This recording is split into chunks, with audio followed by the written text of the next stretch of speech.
เบิดโอเคเรียบร้อยบ้านนี่เรียบร้อยเรียบแล้วเรียบร้อยเปิดใช้งานได้เลยก็เติมเจ้าซื้อนั่นเด้ก็โกงจะบ่โกอาบน้ำหั่นแม่นโกซื้อกระบวยภาษาว่ากระบวยกระบวยกระบวยที่เอาเงินให้และมาสร้างห้องน้ำให้น้องลอยแล้วก็แม่น้องลอยขอให้อายุมันควรยืนอยู่ดีมีแฮงอยู่เย็นเป็นสุขเด้อขอให้ร่ำขอให้รวยเฮงๆปังๆเด้อสาธุ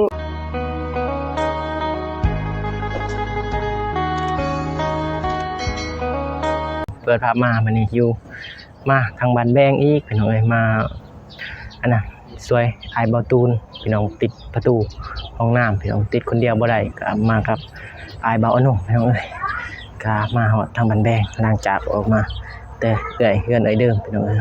คนอื่นก็กราบทักทายสบายดีเด้อพ่อแม่พี่น้องเมื่อสุขุสุขคนพี่น้องบ่ว่าจะเป็นภายในหรือว่าต่างประเทศก็กราบสบายดีพี่น้องเข้าสู่ช่องบ่าวสายชาแนลคือเก่าคือเดิมพี่น้องมื้อนี้บ่าวสายค่ะได้เข้ามาอีกครั้งพี่น้องเอ้ยทางเพื่อนน้องร้อยพี่น้องเอ้ยมาสวยทางอ้ายสวยทางน้องร้อยพี่น้องอัปเดตใส่ประตูมื้อนี้เป็น ที่เสร็จสมบูรณ์พี่น้องเอ้ยก็คือว่ามื้อนี้ก็เป็นมื้อเปิดใช้งานเลยพี่น้องเอ้ยนี่เสร็จเรียบร้อยพี่น้องพี่น้องเสร็จเรียบร้อยทางไอ้แล้วก็ทีมงานเนาะมื้อนี้ก็เข้ามาเป็นมือสุดท้ายพี่น้องเอ้ยไปเดี๋ยวไปเบิ่งไอ้เพิ่นสิต่อไผ่เข้าห้องน้ำอีกพี่น้องเอ้ยทางไอ้เพิ่นบอกให้เบาสายอัปเดตต่ออีกพี่น้องทางตอนนั้นก็เบาสายก็อันนั้นพี่น้องกบบ้านประตูพี่น้องก็เลยบ่ได้ถ่ายทางไอ้ประตูถ่ายพี่น้องไปเดี๋ยวไปเบิ่ง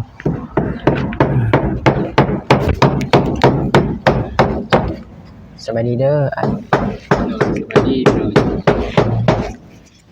ไปก่อน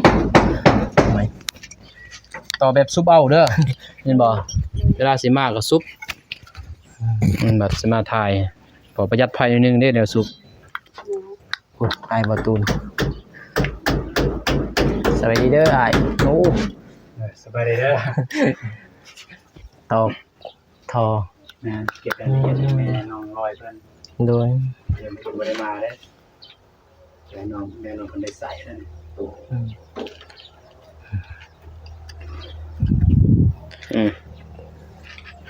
ต่อไฟพี่น้องเอ้ยถือว่าเสร็จสมบูรณ์ยากแล้วเลยแล้วต่อไปแล้วบาดถือว่ารู้แล้วเนาะแต่จังน้อยสิเอาเงินให้เพื่อว่ามีเวียดมาขายกระปุยเนาะมีอยู่ดอกเขามาเลยตรงมือมาขายเขามาเลยอยู่ดอกคุยกับกระปุยกับกระบวยเพราะว่ามันเอามายากเด้เฮารถจักรยากกระปุยสิได้มีรถใหญ่เด้บ่ข่อยนี่บ่บ่มีพอคันเนาะถึงเลขก็บ่ทีมงานบ่มีรถใหญ่บ่าวน้องนี่ถึงเลขก็บ่กับบ่ตูนเลขก็บ่ถึกบ่เคยซื้อเด้ถึกจัก18ตื้อเนาะโดนๆเทื่อนึงซื้อเพราะว่าแต่18ตื้อดอกซื้อพอได้ซื้อรถนี่นะบ่ตูนเนาะ400ก็ได้นะพอได้ซื้อรถแม่นบ่รถมือ2นี่นะว่าแต่มือ1ดอกมีรถมือ2ก็เอาแหละพอได้แป้งพอได้แป้งรถแต่ละมื้อไปออกงานหาเงินมามีแต่แป้งแต่รถสิวะแต่บ่าวนุ่งบ่มีความพันเพิ่นทำบ่เจ็บแล้วตอนนี้บ่มีกันบ่มีในความพันเลยว่าสิได้หรือบ่ได้เรื่องรถมีแต่รอท้ามีแต่รอท้ามีแต่หานี่แหละเสาร์กินค่ำเสาร์กินค่ำแหละนตัวเนาะบ่พาวังนะรถวางหาเสาร์กินค่ำก่อนแม่นบ่แม่นร้อยเอาเสาร์กินค่ำก่อนนี่บัดนี้แม่น้องลอยใส่เลยเด้อเลยแต่รักษาอนามัยบัดนี้ เนาะ ลองแล้วบ่ใส่น้ำ เจาะ เจาะนะ เจาะหูเจาะปองมัน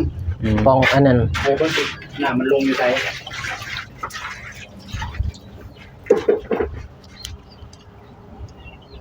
สิใส่พุ่นแล้วมุมเลยตามเบิ่ง อยู่นี่อยู่นี่อยู่นี่ เพิ่นให้ไปเบิ่งนี่บ่ายเพิ่นให้ไปเบิ่งนี่ เป็นตำเบิ่งนี่แหละ โอ้เบิ่งนั้นบ่ได้อีกเนาะ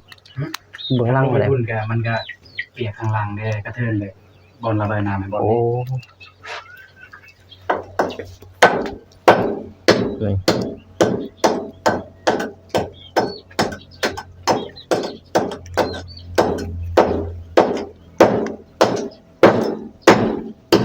ร้อยบอลระบายน้ำ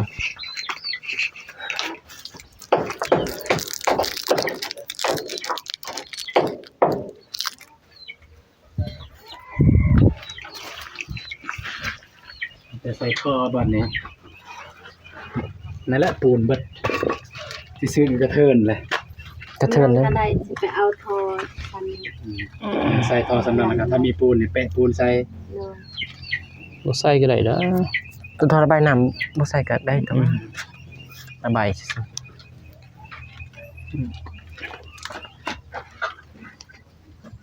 มีเงินโอ้ยห้องน้ำนี่ ๆบ่ก็ได้ บ่ก็ได้ดอก เพียงปิดเมื่อย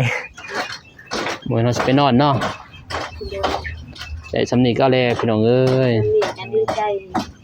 ใช่นะ บ่คิดว่าสิได้เนาะ โดย สมมุติเจ้าห้าเนี่ยบ่แม่นดูถูกเพิ่นได้พี่น้องเนาะ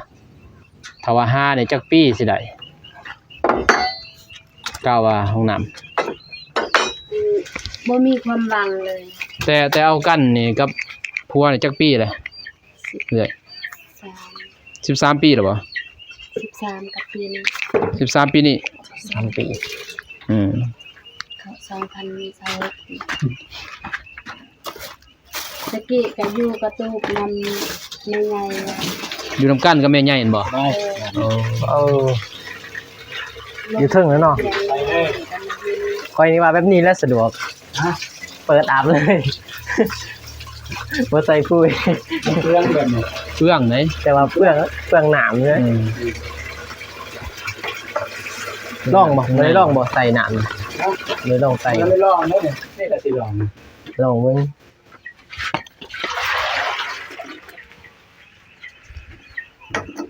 ได้เยอะ นี่ มาตรฐานของมันอะไรสำเร็จก็อยากลองแท้ๆเนี่ยบ่นุ่มพูดขี้วะ ได้แล้ว ลอง ยอมแล้วตอนนี้ ลองเลย ลองทายเบิ่งอยู่นี่เนาะ ถึงกลางแล้ว ตรงกลางเลย ห้องน้ำเอาสายลองอันนี้อยู่กัน เขาตะปูอะไรวะ ได้แล้วตอนนี้ก็บ่เป็นหยังเนี่ย ปลูกก็ได้ยังไง นี่เด้ เดี๋ยวเพิ่นจบถ้าเพิ่นบ่นั้นถึกตาให้เพิ่นก็ใส่เอง ทาง คันว่ามันอยู่นี่มันบ่โอเคก็ง่ายเด้อ ย้ายเองได้เลย แต่สะดวก เอาเนี่ยใส่บนนี้ก่อน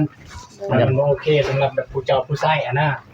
บ่คัก ไปบนนี้ แบบบ่คักบ่แน่เนาะ หรือว่าอยู่ประตูก็ได้ ตัวมันสะดวกสบายเนาะ เดี๋ยวใส่มันสบายผู้เจ้าอ่ะนะมันจะเป็นต้องว่าทีมงานไว้อยู่ใส่แล้วปะอยู่หั่นเลย มันสิเป็นทุกข์ผู้เจ้า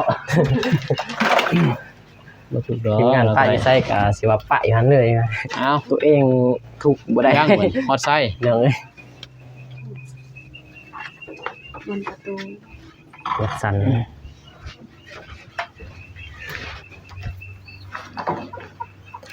ไก่เนาะไปไหนเลยเรือปากลาย เรือบ่ เรือลายอยู่ เพื่ออยู่ได้เพื่ออยู่ได้ หึ เพื่ออยู่ได้ เพื่ออยู่เนาะ ครับก็เพื่อใส่เนี่ยเพื่อไว้10 เมตรเอา ผู้ดีงาม 10 เมตร ลองเปิดเบิ่งหุงบ่ อยู่หั่น เทค บ่ ระบบ มันบ่ถูกไส้นั่นบ่ไฟ บ่ถือสายไฟบ่ ไปพุ่นดำพุ่น ถือขี้ไผ่เด้ มันฮ้อน บอกก็เอาเข้าทางนี้ อืม ตรงไหนบ่ บ่นี่ บ่ได้บ่ มัดเอา อย่าได้อย่าได้ตูน เอาเสือกมัดหั่น มีแต่เสือกมัดได้อยู่คือสิได้เนาะเสือกมัดเนาะ จะได้ยินแต่เสียงเฮาแล้วกัน ได้แล้ว ออกมา แล้วเด้อน้องร้อยอันนี้เสือกต้นเอาน้องมัดโลด ก็บ่ได้แต่ว่าหั่นได้ก็ลืม ให้ไม่ได้ หั่นบ่เป็นหยัง ตอกบ่ได้เนาะแต่เลื่อยตอนได้เนาะ ใช่แล้วเนาะ บ่มีแรง ขอบ เอ่อ รถเดียวนี่นี่ ก็ซื้ออยู่ได้ซื้ออยู่นะสบายอยู่ เรือเนาะ แต่เบาตูนเองยังบ่ฮู้พี่น้อยเกือบสิตอกแล้วตัวน่ะ อุ้ย นั่น บ่เพราะว่าเห็นมื้อนั้นแน่เราตัดตัวเรือเนี่ยมันเหลือเส้นอันนั้นเราตัดออกแต่ว่าเราก็สิบ่เป็นหยัง ตัดได้เนาะ เลื่อยตอนนั้นอันแบบมันบ่ปานใด แต่ว่าเอื้อยก็ครอบแล้ว ไปถามปูว่าเขาครอบ คือทางบ่าวน้องนี่สำบายพี่น้อย สบายทางบ้าน แบบเฮาตอบเนี่ยเสียงมันยักดัง ถือสัตว์ ข้า เกี่ยวบ่ได้ได้มันมัดได้เด้อนี่เกี่ยวครับเกี่ยวโอเคอยู่อันแล้วหันได้อยู่บ่อยู่ตูนหันไปก็อยู่นี่เอ้า เออ โอเคอยู่นั่นแหละ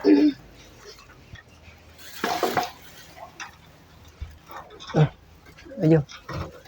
โอเคอีกไอ้ตูน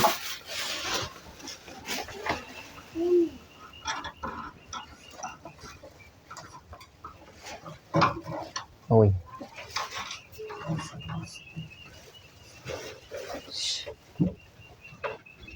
สอดเป็นได้ไอ้เอามาสอดก่อน สอบนี่เลยเนาะ สนใจ นี่นะสอดเข้าหูนี่นะ ฮะ นี่หูนี่นี่ เข้าไปใช้ มันได้หุบไปนั่น สอบไปพ่นบ่มันยากนะสิเข้าพุ่นหันโนดเข้าสิบอลเข้าอีก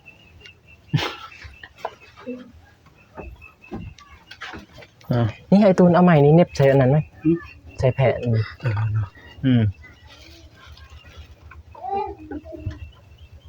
รถเข้าเฮ็ดใหม่เข้าตรงนั่นเอา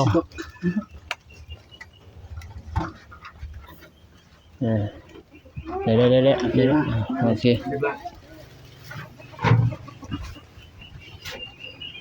ลองเลยบ่ มัดเข่งอยู่นี่ก่อน มาลองอะไรนะได้ก็ได้อยู่แล้วบ่ผิดผ่านติ บ่ได้เป็นหยังดอกตัวนี้ มันน้อย จบเนาะ จบบริบูรณ์ไป ปรุงอยู่ไปเบิ่ง โอเค โอเคป่ะ เปิดเบิ่งให้เห็นในคลิป โอ้ ปิดเปิดโอเค โอ้ เรียบร้อยบ้านแน่ เรียบร้อย เรียบร้อย เปิดใช้งานได้เลยพี่น้องเอ้ย พร้อมใช้งานพร้อมบริโภค บริโภคบ่แม่นเลยคันบริโภคไปอะไรใหม่นะ แล้วเกินเนาะ เอาไปถ่ายก่อน บ่เป็นหยังแล้วอยู่หั่นบ่ใส่ก็ได้โดนบ่ใส่ก็ได้นะไผสิไปส่องวะ แต่อยู่ ให้ เว ล ลาม เข้าไปแน่หน่อยหนึงเห็นบ่ แต่เรื่องซองนี่ไปซองแล้วอันนี้ บ่มีไผส่อง ห เล รื ย อว่าตอกใหม่บ่ไอ้ตูน บ่ปะนั่นแหละ ก็ได้เลย ให้น้ำมันไหลเนาะ อะไรทำคุณเลย เพราะว่ากับ แต่ว่า มีไผ น้ำ ได้กล้าส่อง ไผสิซอง อนามัยมันนี่เด้อเรียบร้อย ไป ซื้อมันก็ได้หลาย เฮ็ดหยัง ตะปู ซื้อตั้งแต่ดนแล้วเนี่ย ป้าให้เพิ่นเฮ็ดเลยเฮ็ดหยังเพิ่นเสร็จ ผมก็ได้อีกแล้วเนี่ย มีแนวตอกตอก เฮ็ดหยังก็ชุดเพิ่น ดูก็ยังเรืออยู่ เรียบร้อยพี่น้องเอ้ยเนาะ จะใส่เลยเด้อมันแรงเนี่ยใส่ได้ละน้ำนี่ใส่เลย บ่ต้องแล่นบัดนี้ มาเล่น5คนอื่น บ่ไปทายอยู่ไสมันบ่นี่พุ่นบ่ ไก่เติม บักกลางคืนก็แล่นแน่เนาะคือแล่นทางนี้ข้ามห้วย ข้ามหัวนี่ไปพุ่น ปีนหัวเนี่ยหมายบวนแห้งบ่ได้ เฮ็ดขึ้นออกก็เลยว่ะปวนแห้งก็น้องสิริว่ะปวนแห้งก็คำเขาใส่ส่วนกาแฟเลยจบกลางคืนนี่แค่แน่นิดนึงกลางเว้นนี่ติกลางคืนนี่แค่แน่คนบ่เห็นแต่ว่างูอีกเนาะงูเหี่ยวเขียวกระป้อมเป็นเลยอันตรายเด้ ใครอยู่น้ำห้องน้ำห้องกลัว โอ้ยไปบัดนี้กลับแล้วบัดเจ้าหน้าที่ ได้แล้ว 10 โดย 5 โดย ได้บ่สิมา 17แล้ว ก็ยึดเอาเงินให้น้องแม่น้อง กลับเลยก็ได้ เท่าไหร่ กับผู้อยู่เท่าไหร่ได้ ประมาณ500,000นี่แหละ 500,000แต่เราซื้อมันนั่น4,500,000 4,500,000ให้500,000 4 เงินต่อเรือซื้ออันนั้นปูนก็ยัง15,000 ยังว่าโอเค ก็ตื่มเจ้าซื้อนั่นเด้ก็โกงจะบ่โกอาบน้ำหั่น แม่นโกซื้อกระบวยภาษาว่ากระบวย กระบวย โอ้กระบวย เวลาอาบน้ำ โอ้นะโอ้ตักน้ำจวด มีแต่จังซั่นเด้อทางขอสิกลับก่อนพี่เนาะถือว่ามอบหมายให้เรียบร้อย เรียบร้อยแต่ว่าสิมาเที่ยวนึงเพราะว่ามือเพื่อนนี่ก็สิ ทางบ่ตูนพี่สรุปนำลังเท่านั้น แน่ มันแจ้งแล้วก็ สรุปอยู่เทิงเลยอยู่พุ่นเลยมาแต่บัดแล้วก็มาเอาเงินมาให้มันคือจะสรุปอยู่นี่ เดี๋ยวแถมมาสรุปอยู่นี่แหละแล้วก็ให้ทางเพิ่นขอบคุณขอบใจผู้ใหญ่ที่ช่วยเหลือและที่เพิ่นเฮ็ดตัวสงสารเฮาขอบคุณขอบใจเพิ่นเฮาบ่มีหยังสิ่งตอบแทนให้เพิ่นมีแต่คำอวยพรสำนั้นเพิ่นก็ดีใจแล้วทำคำอวยพรสำที่เฮาเกินว่าออกจากใจเฮาแหละเพิ่นซอยก็ยกมือเพิ่นว่าขอมือบุญนำพี่น้องเนาะซอยคนทุกข์คนยากคนพิการครอบครัวเพิ่นก็อนาถาแฮงพี่เนาะต้องได้เลี้ยงลูกเลี้ยงเต้าอีกโอ้3 4ใหญ่พี่น้องเนาะใหญ่แฮงยากพอเป็นรอยคือ FC เห็นนั่นแหละย่างก็บ่ได้ไปก็บ่เป็นต้องได้นอนอยู่นั่นแหละลูกก็ต้องให้แม่เนาะให้แม่พอหมดจังซั่นแหละกลับก่อนเด้อ โดย อยู่ดีมีแห้ง ยังไง หน่อยกลับก่อน ไป ขอบอกใจ อืม ทางทีมงานและผู้ใหญ่ใจบุญที่เอาเงินให้และมาสร้างห้องน้ำให้น้องลอย แล้วก็แม่น้องลอย ขอให้อายุมันควรยืนอยู่ดีมีแฮงอยู่เย็นเป็นสุขเด้อขอให้ร่ำขอให้รวยเฮงๆปังๆเด้อสาธุ สาธุ เลยเนาะมีจังสั่นแล้วเด้อ โดย ดีใจนำเดี๋ยวนี้เนาะ ดีใจ นี่ก็มีแต่งบนี่มีแต่ทางเบาตูนเพิ่นได้เพียงนี้เนาะทางผู้ใหญ่ทางเบาตูนเป็นสะพานบุญให้อย่างนี้เนาะเพื่อนน้องนำน้องร้อยทางเบานุ่งนี่บ่มีแต่เอาแห้งซอยเพิ่น ซอยแห้งซอยเหือ ซอยแห้งซำนี้ก็ดีใจนำน้องเพิ่นพี่เนาะถ้ามีโอกาสเหมือนว่าสิบ่ได้มาเด้อ โดย ถ้ามีโอกาสมื้อใดมาก็สิมาเยี่ยมมายาม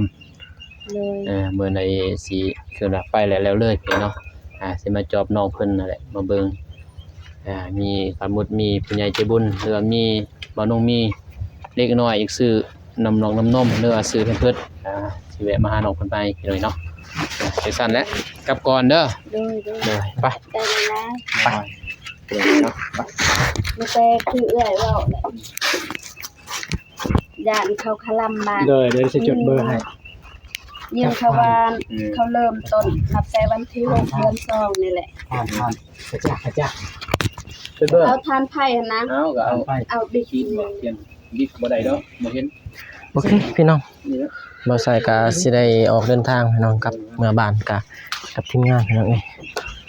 ซับเอื้อย ก่อนอื่นก็ขอบใจเด้อทางผู้ใหญ่ใจบุญที่ช่วยห้องน้ำของน้องลอยก็ขอให้เพิ่นมีแต่ความสุขความเจริญพี่น้องปรารถนาสิ่งใดก็ขอให้ได้สิ่งนั้นให้ได้ดังปรารถนาความเจ็บสิได้ความไข้อย่าสมีเด้อพอเด้อให้โลกให้ร่ำให้รวยสาธุมีแต่ว่าพอกันหรือว่าคลิปหน้าพอกันใหม่น้องคลิปนี้บ่ใส่ขอตัวลาไปก่อนพอกันใหม่คลิปหน้าพี่น้องคลิปนี้ขอกล่าวคำว่าสบายดีเด้อพี่น้องบ๊ายบาย